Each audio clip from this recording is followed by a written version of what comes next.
Question 13.3 के question कर रहे थे हम लोग और अब तक क्वेश्चन नंबर 5 तक कर दिया है। अगला क्वेश्चन 6 है mensuration volume and surface area chapter का नाम है, वो हम लोग कर रहे हैं। तो मैं क्वेश्चन नंबर 6 को पढ़ता हूँ, फिर समझाता हूँ, फिर करके दिखाता हूँ कि कैसे करना है हमें, ठीक है ना। तो पहले मैं पढ़ता हूँ, ठीक है।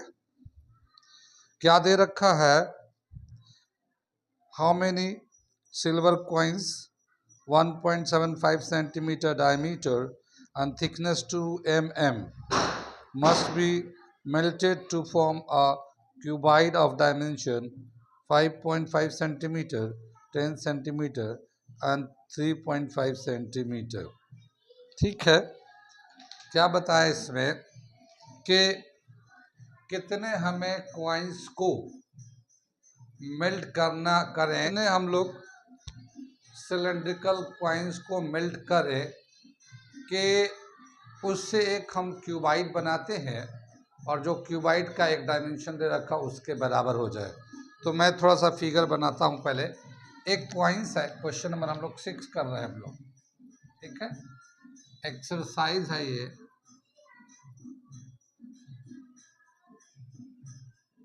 13.3 है।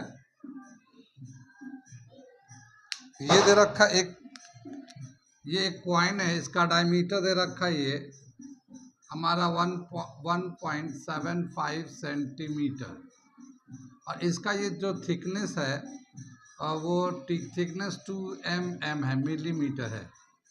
ये हमारा कॉइन है ये, ठीक है ना। और बोला क्या कि इस कॉइन को कितने ऐसे हम लोग कॉइन्स को मेल्ट करें और इसको मेल्ट करने के बाद एक क्यूबाइड बनाते हैं हम लोग। क्यूबाइड का मतलब ये इस तरह का एक डायमेंशन लेते हैं, क्यूबाइडल डायमेंशन। ये हम लोग का इस तरह से क्यूबाइडल आ जाता है। ये इसका डायमेंशन दे रखा है, ये इसका 5.5 दे रखा है सेंटीमीटर, 10 सेंटीमीटर एंड 3.5 सेंटीमीटर, एक 3.5 सेंटीमीटर ये डायमेंशन दे रखा है ये, ठीक है। तो इसमें कितने ऐसे सिलेंड्रिकल को मेल्ट किया जाए कि ये इतना बड़ा एक क्यूबाइड बनाया जा सके, जिसका डायमेंशन जो है 5.5 बाई 10 बाई 3.5 है। कितनी बात समझ में आई? आया सवाल समझ में? दिख रहा है फिगर? ठीक है। तो हम लोग मान लेते हैं ऐसे n नंबर ऑफ कॉइन तो जब 10 रुपये का कॉइन होता है, 5 रुपये का कॉइन्स जोते आते हैं ना, वो कॉइन्स होते हैं। तो ऐसे एक को मेल्ट करेंगे पिघल के, फिर थोड़ा बनेगा। तो ऐसे n नंबर ऑफ कॉइन्स को जब मेल्ट करेंगे तो इसके बराबर होगा, ठीक है ना। एक कॉइन जो है सिलेंडर के बराबर है, एक कॉइन जो है एक सिलेंडर, स्मॉल सिलेंडर के बराबर है।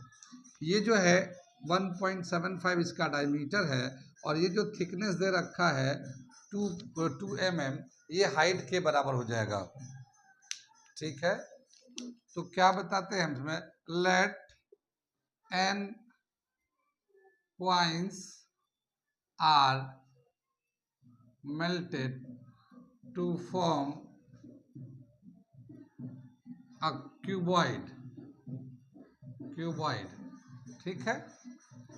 हाइट ऑफ सिलेंडर कितना है, हाइट ऑफ सिलेंडर जो दे रखा है ये 2 mm, 2 मिलीमीटर है। इसको हम लोग सेंटीमीटर में करेंगे तो मिलीमीटर को सेंटीमीटर में करने के लिए 10 से डिवाइड कर देते हैं, तो 0.2 सेंटीमीटर ये इसका हाइट हो जाएगा। और डायमीटर जो दे रखा है, diameter is equal to 1.75 centimetre, ठीक है। इसका हाफ कर देंगे तो रेडियस हो जाएगा, रेडियस 1.75 सेंटीमीटर का आधा कर लो तो ये हमारा रेडियस हो जाएगा। कितनी बात समझ में? इसको अगर हम लोग डेसिमल में कन्वर्ट कर देते, और डेसिमल में तो ये फ्रैक्शन में कन्वर्ट कर दें तो क्या आ जाएगा, ये 1752/100, ठीक है ना। डेसिमल हटा के नीचे 100 कर दिया, वहाँ डेसिमल। ये 25 से कैंसिल हो जाएगा, 25 4 जा 25 7 जा, तो ये आ जाएगा 7/8 सेंटीमीटर। ये इसका रेडियस हो जाएगा। कितनी बात समझे। आगे चले हम लोग, क्या दे रखा है, ये जो पूरा क्यूबाइड का जो वॉल्यूम है, ये n सिलेंड्रिकल कॉइन्स को मेल्ट करने के बाद बनाया गया है। n सिलेंड्रिकल कॉइन्स को मेल्ट करके बनाया गया है। कितनी बात समझ में आई। तो volume of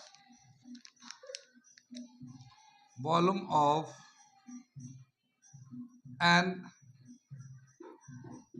cylindrical coins is equal to volume of cuboid, volume of cuboid. ठीक है ना, ये समझ बात आ रही है। ये वॉल्यूम ऑफ क्यूबॉइड आगे दे रखा है। एक सिलेंडर का जो वॉल्यूम होता है ये तो n हो जाएगा, और सिलेंडर का जो वॉल्यूम का फॉर्मूला है πr²h। ठीक है, ये सिलेंड्रिकल कॉइन है। और वॉल्यूम ऑफ क्यूबॉइड क्या हो जाएगा, LBH। ठीक है, अगर हमें n निकालना है तो ये πr²h इसके नीचे चला जाएगा, n = LBH, और ये πr²h, ये हमारा n का वैल्यू आ जाएगा। कितनी बात समझ में आई। यहाँ तक नोट करिए, फिर मैं मिटा के थोड़ा ऊपर करता हूँ। है क्या दे रखा, n का वैल्यू निकालने जा रहे हैं हम लोग। तो n = ये है LBH/πr², ये h। लेकिन यहाँ पे h को हम लोग अलग कर लेते हैं, ये इसको कैपिटल H कर लेते हैं, क्योंकि ये जो है हाइट ऑफ क्यूबाइड है, तो थोड़ा डिफ्रेंशिएट करने के लिए, वरना कैंसिल हो जाएगा ये। इसमें जो है क्यूबाइडल का लेंथ 5.5 सेंटीमीटर है, ब्रेथ 10 सेंटीमीटर है, और हाइट जो ना 3.5 सेंटीमीटर है। ये तो ऊपर का हो गया। नीचे का आ जाएगा 22/7। इसका जो रेडियस है, ये जो अभी रेडियस जो निकाला था हम लोगों ने, रेडियस ऑफ कॉइन, ये 1.75 सेंटीमीटर था, हम लोगों ने रेडियस निकाला था। 7/8 का होल स्क्वायर ऐसे आ गया। ठीक है ना, 7/8। और इसका जो हाइट है ये 2 mm था, तो mm को हम लोगों ने सेंटीमीटर में कन्वर्ट कर दिया था, सबका सेंटीमीटर में कर दिया। ठीक है, ये वैल्यू डाल दिया। इसको अगर हम लोग सिंप्लीफाई करते हैं तो ये 7 जो है ना ऊपर चला जाएगा। ठीक, ये 8 का स्क्वायर 64 ऊपर चला जाएगा। ठीक, तो हम पहले उसको ऐसे ही कर लेते हैं। 5.5 10 3.5 7 एंड 64 ऊपर ले गए। ये 8 का स्क्वायर 64, नीचे जो बच रहा है 22, 7 का स्क्वायर 49, या 7 का स्क्वायर 2 दफ़ा 7 लिख देते हैं, और ये 0.2, ये हमारा ये है नीचे का। ठीक, अब हम लोग 11 से काट देते हैं। देखो पहले इसका डेसिमल हटा दो, इसका एक डेसिमल हटा दो, इसका एक डेसिमल हट गया, तो ये 2 हो गया। ठीक, अब ये जो है ना 11 5 ज़ा 55, 11 2 ज़ा 22। कितनी बात समझे। ये 7 से ये वाला 7 कैंसिल हो जाएगा। ठीक है, ये 2 से ये 10 कैंसिल होकर 5 आ जाएगा ये। ठीक, और इस 2 से ये 32 आ जाएगा, 64 कैंसिल होके, और ये जो 7 से काटेंगे तो 3.5 है, तो 0.5 आ जाएगा ये। कितनी बात समझ में। अब ये सब कैंसिल होगा, इसको अब मल्टीप्लाई करना हम लोगों को। ये जो 0.5 है ये 1/2 के बराबर है। 0.5 जो है 1/2 के बराबर है। अगर 32 से 0.5 को मल्टीप्लाई करेंगे ना तो ये 16 आ जाएगा। कितना आ जाएगा ये 16। तो इसको सबको जब मल्टीप्लाई करना तो 5 × 5 × 1/2 × 32 कर दिया, वो वहाँ पे 1/2 कर लिया, ये 16 हो गया। तो 5 5 25 और 25 को 16 से मल्टीप्लाई करेंगे तो ये आ जाएगा 400। कितनी बात सुन भाई? 400। तो हमें 400 क्वाइंस को, इस मेजरमेंट के क्वाइन को मेल्ट करेंगे तब जाके इस डायमेंशन का क्यूबाइट बनेगा। ठीक है, 400 क्वाइंस को मेल्ट करेंगे तो वो हमें जो पिघल के आएगा उससे हम लोग इस वाले डायमेंशन का क्यूबाइट बना सकते हैं। कितनी बात समझ में आ रही है? आ गए? सभी पॉइंट समझ में आ गए? कहीं डाउट तो नहीं है? नोट। ये हम लोग क्वेश्चन नंबर 6 किया था अभी, अब क्वेश्चन नंबर 7 करने जा रहे हैं। अब मैं पढ़ के सुनाता हूँ क्या है, फिर समझाता और बताता हूँ मैं। क्वेश्चन नंबर 7 दे रखा है 13.3, क्वेश्चन नंबर 7। ये 10th क्लास का है ये, ठीक है ना। क्या है ये? A cylindrical bucket 32 centimetre high with radius of base 18 centimeter is full with sands. The bucket is emptied on the ground and the conical heap of sand is formed. If the height of the conical heap is 24 centimeter, find the radius and slant height of the heap. ठीक है ना। क्या दे रखा question कि ये एक हमारा सिलेंड्रिकल बकेट है और इस सिलेंड्रिकल बकेट का हाइट जो दे रखा है और रेडियस दे रखा है। तो इसका जो हाइट दे रखा है 32 सेंटीमीटर, ठीक है ना। 32 सेंटीमीटर हाइट दे रखा है इसका, 32 सेंटीमीटर। और इसका जो रेडियस दे रखा हमारा 18 सेंटीमीटर, इसका रेडियस जो दे रखा r is equal to 18 centimetre. ठीक, हाँ। अब इसके अंदर जो है ना मिट्टी भरा हुआ, सैंड भरा हुआ, बालू भरा हुआ है। अब इसको जो ना ऐसे घुमा के और इसके पूरे सैंड को ज़मीन पे गिरा देते हैं। तो जब गिराते हैं तो एक कोनिकल हीप, ऐसा कोनिकल हीप का मतलब टीले टाइप का इस तरह से बन जाता है। ये इसका इस तरह से हीप बन जाता, कोनिकल हीप बन जा रहा है ये, ठीक है।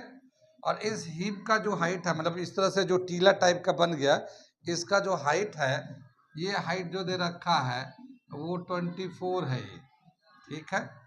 अगर डिफ्रेंशिएट करना चाहते हैं इसको कैपिटल एच कर लेते हैं, इसको स्मॉल एच कर लेते हैं। 24 सेंटीमीटर का हाइट हो गया। इसका बताना है रेडियस कितना है एंड स्लैंट हाइट कितना है। कितनी बात समझ में? सवाल समझ में आ गया। एक कोनिका एक सिलेंडर है जिसका मेजरमेंट दे रखा, हाइट 32 है, रेडियस 18 है। ये इसके अंदर सैंड से भरा हुआ है। इस बालू को, मिट्टी को दूसरे हम लोग उलटते हैं इधर, तो ये जो है कोन बन जाता है। ये कोन का, बालू का जो टीला बन जाता है वो कोन टाइप का बन जाता है। इसके हाइट दे रखा 24 centimetre.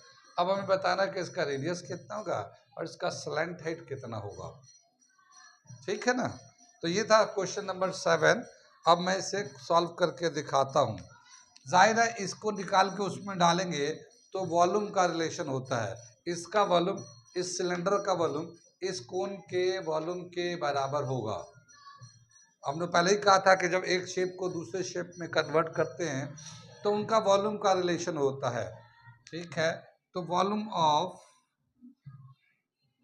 Cone is equal to volume of cylinder, ये हमारा फॉर्मूला हो जाएगा। वॉल्यूम ऑफ कोन क्या होता है formula? 1/3 pi r square h, small r small h ले लिया। और इधर जो सिलेंडर का होगा वॉल्यूम वो pi capital R square capital H ले लेते हैं। सिलेंडर का दोनों ही कैपिटल कैपिटल का, रेडियस भी कैपिटल और हाइट भी कैपिटल। कोन का रेडियस एंड हाइट स्मॉल कर दिया, ठीक है, इसके रिस्पेक्ट में। ये पाई से पाई कैंसिल हो जाएगा। अब ये 1/3 तो ये आ गया। सिलेंडर का कोन का जो रेडियस है हमें निकालना है, कोन का रेडियस हमें निकालना है। हाइट ऑफ कोन दे रखा 24 सेंटीमीटर। यहाँ पे रेडियस ऑफ सिलेंडर जो दे रखा 18 है और ये 18 का स्क्वायर है और हाइट ऑफ सिलेंडर दे रखा 32। कितनी बात सुन रहे? ये 3 से ये जो है ना 24 कैंसिल हो जाएगा, तो r square is equal to ये 18 का स्क्वायर है तो 2 दफ़ा तो 18 लिख दो और ये 32 लिख दो और ये जो 8 है जो 3 से कैंसिल होने के बाद आया था इधर मल्टीप्लाई में है, इधर जब साइड चेंज करेंगे तो ये डिवाइड में चला जाएगा। कितनी बात समझ में आए? ठीक है, आगे बढ़ते हम लोग। आगे दे रखा है ये कैंसिल करते इसको तो 8 4 जा 32, 8 4 जा 32, 4 से कैंसिल हो गया। अब यहाँ पे जो है ना आर स्क्वायर है तो जब आर निकालना चाहेंगे तो रूट 18 इंटू 18 इंटू 4 ये ले लेंगे तो 2 बार 18 है तो एक बार 18 आ जाएगा, अब 4 का रूट लेंगे तो 2 आ जाएगा। तो ये जो है 18 टू जा 36 सेंटीमीटर का रेडियस आ जाएगा, यानी रेडियस ऑफ कोन जो होगा 36 सेंटीमीटर है। तो इसे लिख देते हैं radius of cone is equal to 36 centimetre. ये एक पार्ट हो गया, इसमें 2 पार्ट निकालना है, रेडियस भी निकालना है, स्लैंट हाइट भी निकालना है। तो रेडियस 32 आ गया और 36 आ गया। अब हम लोग स्लैंट हाइट निकालने जा रहे हैं, थोड़ा सा यहाँ नोट कर लीजिए, मिटाता हूँ फिर आगे बढ़ के करके दिखाता हूँ, नोट करिए सर। ठीक है, तो यहाँ पे ये जो है एक राइट एंगल ट्रायंगल बन जाता है, तो इसके हिसाब से स्लैंट हाइट का जो एल का स्क्वायर होगा वो h square plus r square होगा। ठीक है, और अगर स्लैंट हाइट का स्क्वायर हटाएंगे तो इधर रूट आ जाएगा, तो l is equal root h का वैल्यू कितना है 24 का स्क्वायर कर लेंगे प्लस 36 का स्क्वायर कर लेंगे। ठीक है ना, तो एल इज इक्वल 24 का स्क्वायर 576 और 36 का स्क्वायर जो है तो 1296 आ जाएगा ये। ठीक है ना, अब इन दोनों को प्लस कर देते हैं तो 6 6 12 आ जाएगा और ये प्लस करेंगे 9 और प्लस 7 16 प्लस 1 17 और 5 प्लस 2 7 1 8, ये 1 आ गया। इसका स्क्वायर रूट लेते हैं हम लोग, ये तो एल आएगा, इसका स्क्वायर रूट कितना हो जाएगा ये, तो एल का जो वैल्यू आता है 1872 आता है। जब इसका हम लोग प्राइम फैक्टराइजेशन करते हैं तो हमारा प्राइम फैक्टराइजेशन जो है क्या दे रखा है, l is equal to 2 into 2 into 2 into 2 into 3 into 3 into 30, ये हमारा प्राइम फैक्टराइजेशन आता है 1872 का। 4 दफ़ा 2 आ रहा है, 2 दफ़ा 3, एक बार 13। अब स्क्वायर रूट लेना है तो 2 2 पे एक 2 ले लेंगे, 2 2 पे एक 2 ले लेंगे, 2 3 पे एक 3 ले लेंगे, तो क्या आ जाएगा 2 इंटू 2 इंटू 3 और रूट में 13 रह जाएगा क्योंकि 13 जो है ना पेयर में नहीं है। कितनी बात सुन में ये? हाँ, अब 2 2 जा 4, 4 3 जा 12, तो 12 रूट 13, तो ये इसका स्लैंट हाइट का फॉर्मूला हो जाएगा। स्लैंट हाइट आ जाएगा, स्लैंट हाइट 12 रूट 13 और रेडियस आ जाएगा इसका 36 सेंटीमीटर। तो ये आ जाएगा हमारा आंसर। क्या चीज़ कि एक सिलेंडर में जो साइंड फिल था, अगर उस सिलेंडर को अगर बाहर में ऐसे गिराते हैं तो वो एक कोनिकल शेप का बन जाता है। उस कोनिकल शेप का हाइट 24 सेंटीमीटर है, तो उसका रेडियस एंड स्लैंट हाइट कितना होता है। तो रेडियस हम लोगोने निकाला 36 सेंटीमीटर और स्लैंट हाइट चूँकि प्राइम फैक्टर पूरा पर नहीं है, यानी परफेक्ट स्क्वायर नहीं आ रहा है, तो इसीलिए ये रूट में आंसर आ रहा है 12 रूट 13 सेंटीमीटर। ठीक है ना, तो ये हम लोग प्राइम फैक्टराइजेशन करके निकाला इसको। कहाँ कहाँ समझ में आया, कहाँ कहाँ नहीं आया? समझ में आ रहा है तो नोट कर लीजिए, फिर मैं अगला क्वेश्चन कराने जा रहा हूँ। ठीक है, नोट है। अब तक हम लोगों ने किया क्वेश्चन नंबर 7 तक। अब अगला क्वेश्चन कर रहे हैं क्वेश्चन नंबर 8 13.3 क्लास 10 का मैथ का कर रहे हैं हम लोग। और ये जो 13 को 8 क्वेश्चन है, ये बहुत ही इंपॉर्टेंट क्वेश्चन है। एग्जामिनेशन तो एग्जामिनेशन, कंपटीशन में बहुत अक्सर आते रहता है, कंपटीशन में ये अक्सर आते रहता है। तो ये सवाल मैं पढ़ता हूँ, समझाता हूँ, फिर करके दिखाता हूँ, कैसे करना है इसको। पहले मैं इसको रीड लगाता हूँ, आप लोग भी अपना किताब से रीड लगाइए। क्या दे रखा है ये, water in a canal 6 meter wide and 1.5 meter deep is flowing with the speed of 10 kilometer per hour. How much area will it irrigate in 30 minutes if 8 centimeter of standing water is needed? ठीक है,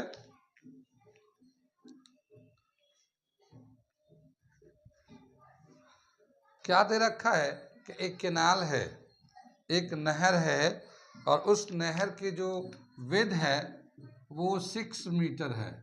नहर मतलब ये नहर है, पानी बह रहा है इसमें, इसमें पानी का फ्लो है, ऐसे पानी चला जा रहा है, इधर से पानी आ रहा है, ये चलता हुआ जा रहा है इधर। तो इसका विड्थ जो है 6 मीटर है, और इसका जो डेप्थ है, इसका जो गहराई है, पानी की जो गहराई, तो बोलते हैं ना नदी की गहराई बहुत है, तो इसका जो विड्थ है, डेप्थ है, वो 1.5 मीटर है। इसका 1.5 मीटर है, ये इसका डेप्थ का मतलब ये है कि ये तो इसका विड्थ है, ये वाली, ये जो विड्थ है, ये तो रिवर का विड्थ है, ये 6 मीटर, लेकिन इसकी गहराई जो है पानी में जो अंदर जा रहा पानी के अंदर, वो ये वाला है। ठीक है, यहाँ से भी ले सकते हैं हम लोग। तो ये जो है इसका विड्थ है, डेप्थ है 1.5 मीटर। ठीक है, तो रिवर की जो चौड़ाई है 6 मीटर की है, और उसकी गहराई जो है ना 1.5 मीटर की है। अब वो उसमें पानी जो बह रहा है, तो उसकी जो स्पीड है, पानी की जो स्पीड है, वो दे रखा है 10 kilometre per hour. 10 kilometre per hour, इतने स्पीड से पानी बहता हुआ जा रहा है। ये पानी को जो है, इससे पानी से एक हम लोग फील्ड को इरिगेट करना चाहते हैं। फील्ड को, एक इस तरह से फील्ड है, इसको इरिगेट यानी कि पानी दे के इसमें खेती करेंगे। अगर 30 मिनट तक इस पूरे पानी को इस फील्ड में भेजा जाए, ठीक है, और 30 मिनट्स तक पानी ये चलता रहे, 30 मिनट तक ये पानी चलता रहे इसमें, तो इसका कितना एरिया होगा जिसमें स्टैंडिंग वाटर जो है, स्टैंडिंग वाटर जो है वो 8 सेंटीमीटर का है। ये standing water 8 centimetre. Standing water का मतलब इसमें पानी की जो, जैसे पानी जम जाता है ना, तो हम लोग पैर में कपड़े उठा उठा के चलते हैं, तो बोलते हैं अरे यार घुटने तक पानी हो गया, कमर तक पानी हो गया। तो ये जो बोलते हैं ना स्टैंडिंग वाटर होता है, यानी रोड पे कितना पानी ठहरा हुआ है, या फील्ड में कितना पानी, कितने ऊंचाई तक, तो 8 सेंटीमीटर तक फील्ड में पानी की ऊंचाई चाहिए, यानी कि ये जो है 8 सेंटीमीटर होना चाहिए। तो ये कितना एरिया को इरिगेट कर देगा, यानी कितना बड़ा फील्ड को इरिगेट करेगा, जिसमें पानी का स्टैंडिंग जो लेवल है वो 8 सेंटीमीटर का है। इसको अगर विजुअलाइज करेंगे तो समझ में आ जाएगा कि एक नहर है, उससे पानी आ रहा है, और उसमें पानी का जो नहर का जो चौड़ाई है 6 मीटर है, गहराई 1.5 मीटर है, पानी का स्पीड है 10 मीटर पर आवर, और आधे घंटे तक पानी लगातार एक फील्ड में दे दिया गया, तो वो उसमें 8 सेंटीमीटर स्टैंडिंग वाटर करने के लिए तो आधे घंटे तक बहाया गया, तो कितना एरिया को इरिगेट किया होगा, एरिया निकालना है, यानी इस फील्ड का एरिया निकालना है हमें। कितनी बात समझ में आई, सवाल समझ में आ गया ये। अब ये बताया कि जो आधे घंटे तक पानी जाएगा, वो यहाँ पानी जाके रुकेगा और 8 सेंटीमीटर तक जाएगा, तो एक क्यूबाइडल शेप बना देगा। क्यूबाइडल शेप यानी कि क्यूबाइडल इस तरह का बन जाएगा, 8 सेंटीमीटर पानी की हाइट हो जाएगा, और एक फील्ड होगा जिसमें एरिया उसको इरिगेट करेगा। तो ये जो क्यूबाइडल है, इसमें जो पानी का जो वॉल्यूम है, ये जो आधे घंटे तक पानी चला है उसके वॉल्यूम के बराबर होगा। कितनी बात समझ में आई। तो ये था हमारा क्वेश्चन नंबर 8। ठीक, आगे चले हम लोग। अब इसमें क्या है कि जो पानी जाएगा आधे घंटे तक, वो टोटल वॉल्यूम कितना होगा। तो इधर भी एक क्यूबाइडल बना हुआ है, देखिए चौड़ाई जो है, ये जो है यहाँ पे चौड़ाई ऐसे गलत हो रहा है, ये चौड़ाई लेंगे फील्ड की, यानी नहर की चौड़ाई जो है ना 6 मीटर की है, और गहराई जो है इसकी 1.5 मीटर की है। और ये जो है स्पीड है, स्पीड मतलब जो लेंथ है, लेंथ स्पीड का मतलब लेंथ हो गया, वो 10 किलोमीटर पर आवर है। ठीक, और आधे घंटे तक इसमें पानी को जाना है। तो यहाँ पे एक अच्छा सा रिलेशन हम लोग बना रखा है, उसको देखते हैं ये क्यूबाइड के साथ। तो इधर भी क्यूबाइड है, इधर भी क्यूबाइड है, तो इधर का वॉल्यूम निकालते हैं LBH। क्यूबाइड का वॉल्यूम का फॉर्मूला क्या होता है LBH। मगर यहाँ पे जो है क्यूबाइडल फॉर्म में नहर है जिसमें पानी चल रहा है, और इधर जो ना फील्ड है। ठीक, तो यहाँ पे जो क्यूबाइड का वॉल्यूम का फॉर्मूला होगा, volume of water flowing in 30 minutes in the canal is equal to volume of cubical filled is equal to volume of cuboidal filled। ये फील्ड है, क्यूबाइडल फील्ड है। ये कितनी बात समझ में आई? ये रिलेशन समझ में आ रही है? यहाँ पे एक रिलेशन क्या दे रखा है, इसमें हम लोग लेते हैं ये वेद है, तो वेद, ये देखिए बहुत ही इंपॉर्टेंट फॉर्मूला है वेद, इस तरह के सवाल के लिए कंपटीशन में करने के लिए, width into depth into speed into time. ये इधर का हो गया है, width into depth into speed into time is equal to volume of cuboidal field. तो क्यूबाइडल फील्ड का होता है LBH। ये समझ में आए? क्यूबाइड जो होता है उसका वॉल्यूम का फॉर्मूला होता है LBH। आगे चले हम लोग, यहां तक समझ में आ गया? अब देखो इसमें जो भी दिया हुआ है वो डाल देते हैं, और जो नहीं दिया हुआ है वो अपने आप से निकल के आ जाएगा। कितनी बात समझ में? अब ये विद, ये रिलेशन याद रखा, width depth speed into time is equal to volume of the container. इस साइड में जो भी कंटेनर उसका वॉल्यूम के बराबर है। यहाँ पे जो कंटेनर है वो क्यूबाइड है, ऐसा भी हो सकता, सिलेंडर भी हो सकता था, कुछ और फिगर का भी हो सकता था, लेकिन चूंकि ये क्यूबाइड है तो इसका वॉल्यूम का फॉर्मूला LBH है। कितनी बात समझ में? अब देखिए इसमें हम लोग वैल्यू डालते हैं, तो इसका जो विड्थ दे रखा है वो 6 मीटर का है। ठीक है, डेप्थ दे रखा 1.5 मीटर है ये। अब ये स्पीड दे रखा है, ये दे रखा है 10 किलोमीटर पर आवर। इसको मीटर पर सेकेंड में कन्वर्ट करने के लिए हम लोग 5/18 से मल्टीप्लाई कर देंगे, तो ये मीटर पर सेकेंड में हो जाएगा। ये हमेशा किलोमीटर पर आवर को मीटर पर सेकेंड में चेंज करने के लिए हम लोग 5/18 से मल्टीप्लाई करते हैं, 5/18 से मल्टीप्लाई करते हैं। ठीक है, तो ये मीटर पर सेकेंड में हो गया। और ये टाइम दे रखा, कितना टाइम तक पानी जा रहा, हाफ एन आवर। तो ये हाफ एन आवर में 30 मिनट्स, तो मिनट्स को सेकेंड में बना देते हैं, तो 30 मिनट था, 60 से मल्टीप्लाई करके सेकेंड्स में कन्वर्ट कर दिया। ये तो हमारा इस वाले साइड का हो गया। इसमें समझ में आया वैल्यू कैसे हमने पुट कर दिया। इधर जो है इसमें देखते हैं, तो L इंटू बी क्या होता है, एरिया ऑफ द बेस। यहाँ का जो बेस होगा, जो फील्ड है जिसमें इरिगेशन करा रहे हैं, इसका एरिया L इंटू बी से निकाल लेंगे, तो ये आ जाएगा एरिया। और इसकी जो हाइट है, इसमें जो हाइट जो ले रहे हैं वो 8 सेंटीमीटर हाइट का पानी चाहिए, हाइट तक। लेकिन सारे यूनिट्स इधर हम लोग मीटर में लिया है, तो इसको सेंटीमीटर को मीटर में कन्वर्ट करने के लिए 100 से डिवाइड कर दिया, तो हमने 100 10⁻⁻2 से मल्टीप्लाई कर दिया। कितनी बात समझ में आई? यहाँ तक समझ में आ गया? ये रिलेशन बहुत ही इंपॉर्टेंट है। अब हम लोग थोड़ा सा इधर का सिंप्लीफाई कर लेते हैं। ठीक, सिंप्लीफाई कर लेते हैं। कैसे करेंगे, ये डेसिमल को हटाकर नीचे 10 कर लेते हैं। ठीक, 10 कर लिया, तो 1 0 चाहो तो इससे कैंसिल कर दो। ठीक, और ये 6 से 6 3 ज़ा 18, ये 3 से कैंसिल होगा, ये 3 से कैंसिल होकर ये 10 आ जाएगा। ठीक है, ये 10 आ गया। और अब क्या बचा हमारे पास, ये कुछ भी नीचे नीचे कुछ नहीं बचा, यहाँ बचा 15, 10, 5, 10, 6, ये इतना वैल्यू बचा है। इसको अगर मल्टीप्लाई करते हैं तो कितना आता है, पहले थोड़ा सा नोट कर लिए, फिर मैं मिटाऊंगा, फिर मैं ऊपर लिखता हूँ।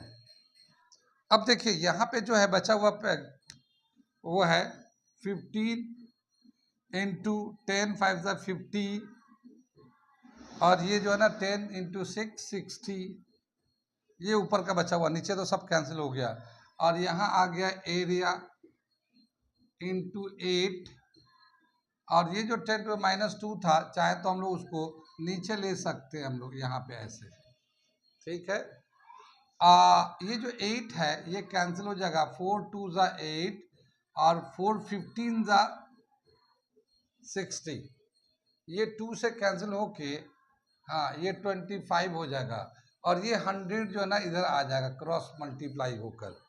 तो एरिया कितना निकल के आ जाएगा, एरिया इज इक्वल टू, देखो ये 15 है, ये 15 है, दोनों को मल्टीप्लाई करेंगे 225, और ये 25 है, और ये 100 इधर से आया था हमारा, इतना मीटर स्क्वायर एरिया आ जाएगा, ठीक है। 225 को 25 से मल्टीप्लाई कर देते हैं, तो जब इसको हम लोग 225 को 25 से मल्टीप्लाई करेंगे तो 5625, और फिर 100 से कर देंगे तो ये 2 0 इस पे चला जाएगा, इतना मीटर स्क्वायर आ गया, ये हमारा एरिया। तो मीटर स्क्वायर में इतना एरिया आ गया। इसको जो है ना आंसर में मीटर में भी दे रखा है और हेक्टर में भी दे रखा है। तो अगर हेक्टर में करते हैं मीटर स्क्वायर को कन्वर्ट, तो उसको 10,000 से डिवाइड कर देते हैं। कितने से डिवाइड कर देंगे, 10,000 से। तो इसी को 562500 को अगर 10,000 से डिवाइड कर देते हैं तो ये हेक्टर में चला जाएगा, ये हेक्टर, ठीक है ना। अब ये 2 0 तो ऐसे कैंसिल हो गया, 100 से डिवाइड करेंगे तो ये आ जाएगा 56.25 हेक्टर्स, 56.25 हेक्टर्स। तो इतना एरिया को इरिगेट कर देगा आधे घंटे में। ये सवाल कंपटीशन के हिसाब से बहुत ही इम्पोर्टेंट है, अक्सर ये आते रह रहा है, और बहुत सारे चीज़ें हैं जो पूछ सकता है। यहाँ तक पहले बताइए समझ में आया या नहीं आया, फिर मैं बताता हूँ आगे क्या। समझ में आ गया, इसे नोट कर लीजिए, ठीक है। फिर मैं फिर से वापस यहाँ लौट के आते हैं। यहाँ पे जो है ये जो क्वेश्चन दे रखा है, एक नहर है उसमें पानी चल रहा है, उसका विड्थ इतना है, डेप्थ इतना है, स्पीड इतना है, तो टाइम इतने टाइम तक उधर पानी गिरेगा। तो इधर का जो शेप है वो मेंशन किया जाता है कि किस तरह का शेप है। वो क्यूबॉइडल भी हो सकता है, वो सिलेंडर का भी हो सकता है, वो कोनिकल भी हो सकता है, लेकिन इस सवाल में ये क्यूबॉइडल दे रखा है शेप। नहर का जो है हमेशा ऐसा ही रहता है, विद डेप्थ स्पीड ये सब दिया रहता है। तो इसका ये वाला फॉर्मूला जो है ये बहुत ही इम्पोर्टेंट फॉर्मूला है, width into depth into speed into time, time भी है इसमें, ठीक है ना, into time is equal to volume of the figure. तो इधर जो वॉल्यूम है और फिगर है वो क्यूबाइडल है, और उसका वॉल्यूम होता है LBH। LB length into breadth, ये एरिया हो जाता है, तो हमने यहाँ एरिया लिख दिया। और ये हाइट बोला है कि स्टैंडिंग वाटर की जो हाइट होगी 8 सेंटीमीटर का, तो 8 सेंटीमीटर को मीटर में कन्वर्ट कर दिया, क्योंकि सारा डायमेंशन हम लोग इधर मीटर में यूज़ कर रहे हैं। कितनी बात समझ में आई। तो ये फॉर्मूला याद रखिएगा। यहाँ पे जैसे यहाँ पे हम तो इधर का एरिया पूछा है, इधर कभी टाइम पूछता है कि कितने टाइम में इतना पानी उधर जमा हो जाएगा, कभी स्पीड ऑफ द रिवर भी पूछता है कि कितना स्पीड होना चाहिए, वो मीटर पर सेकंड में आ जाता है, या कभी डेप्थ भी पूछ सकता है, अभी पूछा नहीं है मगर कभी डेप्थ भी पूछा जा सकता है, कभी विड्थ ऑफ द रिवर भी पूछा जा सकता है, बाकी पैरामीटर दे के तो कुछ भी पूछा जा सकता है। जैसे यहाँ पे तो हाइट दे रखा है, एरिया पूछा है, अगर एरिया दे के हाइट पूछ सकता है, ठीक है। तो बहुत सारे सवाल इस फॉर्मूले में है, ठीक है, बहुत सारे सवाल इस फार्मूले में हैं। तो इस फार्मूले को खाली ये फार्मूला नहीं, कंपटीशन के हिसाब से बहुत ही इम्पोर्टेंट ये रिलेशन है, और कुछ भी पूछ सकता है, इस फार्मूले से हम लोग बता सकते हैं। तो ये वाला फार्मूला याद रखिएगा। ये हम लोग वॉल्यूम ऑफ द क्यूबाइड था तो क्यूबाइड लिख दिया, इधर का फिगर आप चेंज होते रहता है, तो वो इधर वाला लेकिन फिगर ये वही रहता है, क्योंकि हमेशा नहर से ही पानी जाएगा, जिसकी चौड़ाई, गहराई, स्पीड सब दिया रहता है। तो ये हमेशा इधर वाला फॉर्मूला तो यही रहेगा। इधर वाला थोड़ा चेंज होते रहता है, ये क्यूबाइडल शेप में जमा हो रहा है या सिलेंडर में जमा हो रहा है या कोनिकल शेप में जा रहा है, इसकी वजह से थोड़ा फॉर्मूला ये चेंज होते रहता है। कितनी बात समझ में आई? हाँ, तो इसे नोट कर लीजिए, इसे नोट कर लीजिए। और आज जो है हम लोग यहीं पे रहने देते हैं।